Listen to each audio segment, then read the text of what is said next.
हुआ है। No, I'm not gonna leave you. You know this. एक शर्त पे। क्या? और आप मेरे कमरे में क्यों? और तुम अपने कमरे में क्यों नहीं हो? किससे? ये बार बार पीछे क्यों आता है तुम्हारे? मैंने एक गिद्ध देखा जो तुम्हारा गोश्त नोच नोच कर खा रहा है।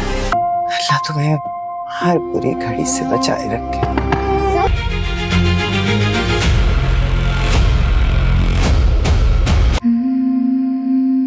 तुम्हें कभी प्यार नहीं हुआ? तुम्हारा अबू बकर। ज़रियाब अपनी बहन की शादी पर बहुत खुश होगी, लेकिन दूसरी तरफ दादी ज़रियाब को लेकर मुसलसल परेशान नजर आएंगी। दरअसल दादी ने ज़रियाब के हवाले से एक ऐसा बुरा ख्वाब देखा होगा जिसके बाद उसकी बेचैनी मजीद बढ़ जाएगी।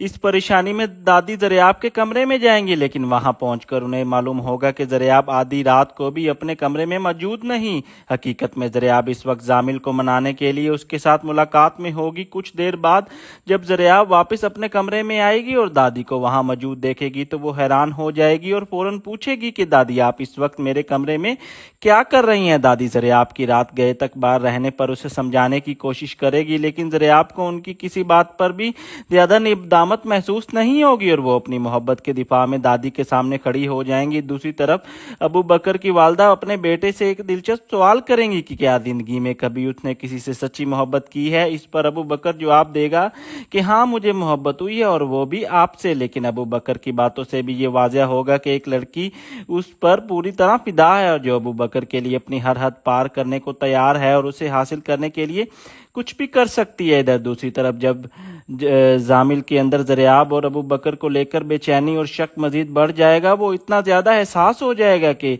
आखिरकार ज़रियाब से भी उलझ पड़ेगा और यूं दोनों के दरमियान एक नई लड़ाई और गलत फहमी जन्म लेगी।